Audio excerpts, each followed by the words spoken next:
New video shows Los Angeles County Sheriff's deputies arresting 29-year-old Eric Holder yesterday. Trampled.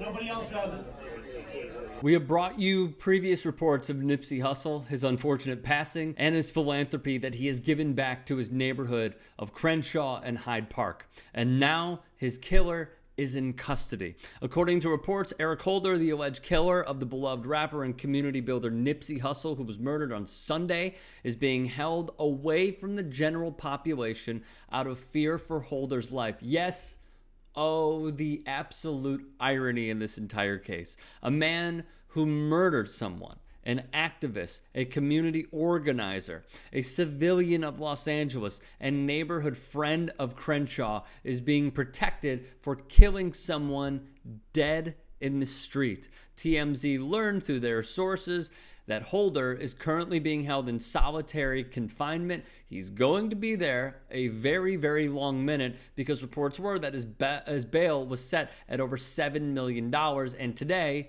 Thursday, Holder is set to make his first court appearance, according to KTLA. Like the police isolating Holder, they feared for his life with the general population. So they mandated that he surrender before the streets of Los Angeles, who had their pitchforks and many other weapons, pissed off that they were going to find him and have their own form of justice, the form of street justice, take matters into their own hands, holding the deck and inflicting their own power on Eric Holder. That is why the cops mandated he surrender to police. Now, today, Nipsey Hussle's brother has broken his silence as he told ABC News he was a brother, a musician, an entrepreneur, a people's champ. He was somebody that believed in the process of hard work, determination, and just the positivity of somebody staying in the area that he grew up in and making something out of nothing. He was a role model to the community, to the kids, and to the mothers and the grandmothers in the community that watched him grow up and seen him as a younger and now a family man, a father, raising his kids.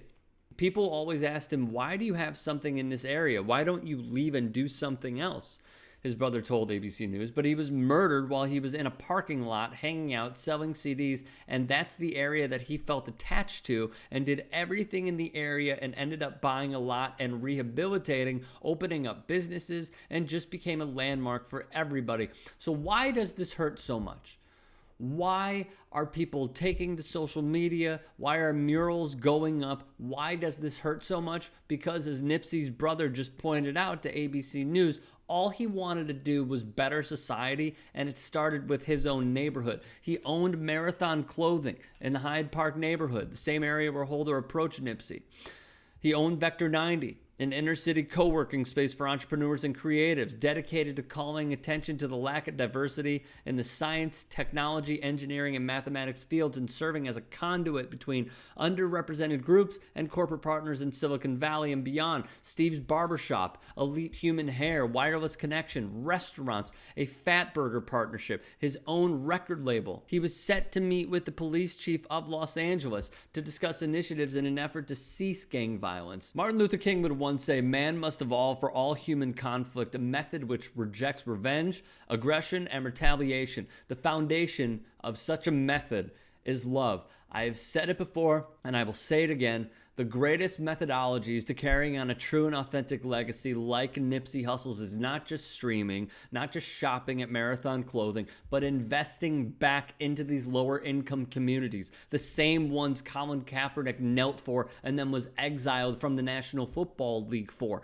representing that. The same communities where LeBron James opened a brand new school so kids could achieve their dreams. Investing back like that. As we do know, an eye for an eye makes the whole world blind. But as Nipsey would write, it was the opposite. Spoke some things into the universe and they appeared. I say it's worth it. I won't say it's fair. Find your purpose or you're wasting air. Or he would even go on to write, grind strenuous, cash out continuous, mogul in the making, autonomous black businesses. Broken culture that we lost all of them in. Elevated innovation over ignorance. I represent it. Nipsey had his own purpose. Now it is our purpose to carry on that legacy.